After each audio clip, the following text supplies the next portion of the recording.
Güzelin gözlerinde yanıp durdum, közlerinde tutukluyum, yüreğinde tutuklandım, mahkum kaldım. Ben o yerden hapis kaldım. Yaşlı gözle gezdim her gün, yüzüm gülmedi ki bir gün. Sürgün üstüne hep sürgün, tutuklandım, hapis kaldım. Aşkı açtı mahkemeyi, sanki 1000 yıl ceza. Gönlüme taktı kelepçeyi, ömür boyu ceza. Aşkı açtı mahkemeyi, sanki 1000 yıl ceza. Gönlüme taktı kelepçeyi, tutuklandım, hapis kaldım.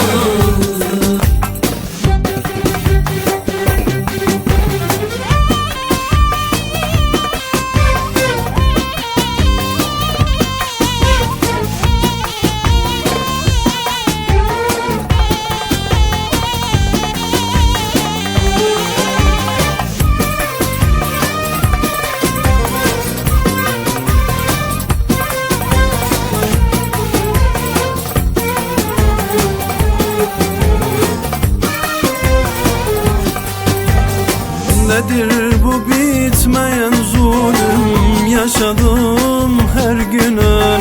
Ben sevdim, o sevmedi ki, tutuklandım, mahkum kaldım. Ben o yerde hapis kaldım. Yaşlı gözle gezdim her gün, yüzüm gülmedi ki bir gün. Sürgün üstüne hep sürgün, tutuklandım, hapis kaldım. Aşkı açtı mahkemeyi, sanki 1000 yıl ceza. Gönlüme taktı kelepçeyi, ömür boyu ceza. Aşkı açtı mahkemeyi, sanki 1000 yıl ceza. Gönlüme taktı kelepçeyi, tutuklandım, hapis kaldım. Aşkı açtı mahkemeyi, sanki 1000 yıl ceza. Gönlüme taktı kelepçeyi, ömür boyu ceza.